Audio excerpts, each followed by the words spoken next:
One of the strange things about the God-atheism question today is the way that faith has been reduced down to intellectual belief, as though what religious people say and do and how we come to see the world is irrelevant.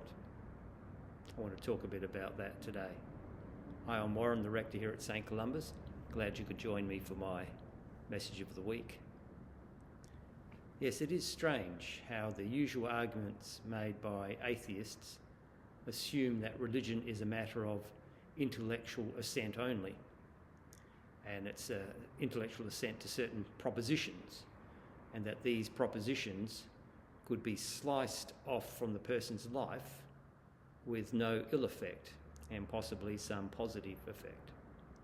And in this view, religion is like an accretion on top of naked reality, which any folk should be able to see if they could just be honest. And this sort of view is called by some a subtraction theory, as though you could just subtract from religious people their beliefs and nothing else would change.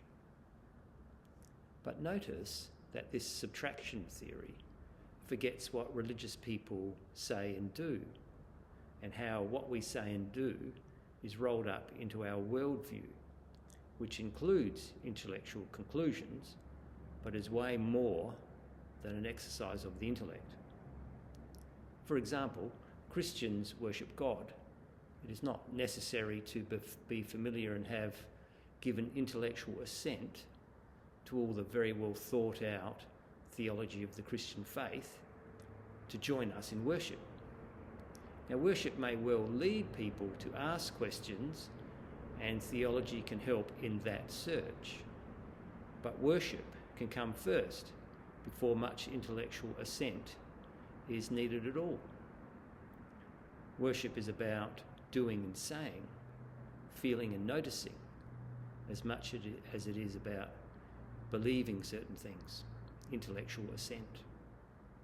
And indeed, worship can affect what we believe and what we do and how we see the world. And take for an example of how worship can change us, take Thanksgiving. If you come to church, you will be invited to give thanks. And giving thanks is easy, or easier, I should say, when we're giving thanks for things that we like and that we value.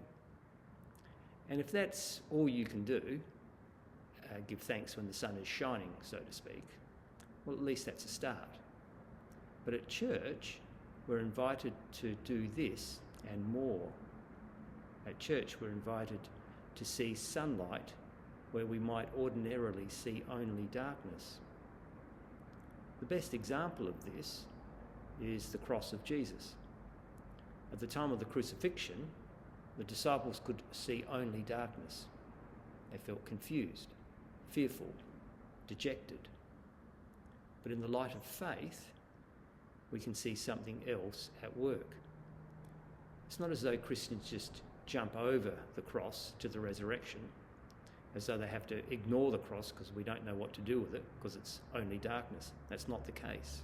Through faith, we see something else as well. We can give thanks for the cross of Jesus because it is more than defeat. I've found that coming to church has helped me not to be overwhelmed by the bad things of life. It's not as if suddenly what is bad is actually good for me. I'm not saying that, although occasionally that does happen. But I'm helped to see what is good despite the bad, sometimes even in the bad. And that's different. In learning how to do this and being encouraged to do this in my life, I've learned a spiritual practice which has all kinds of psychological benefits.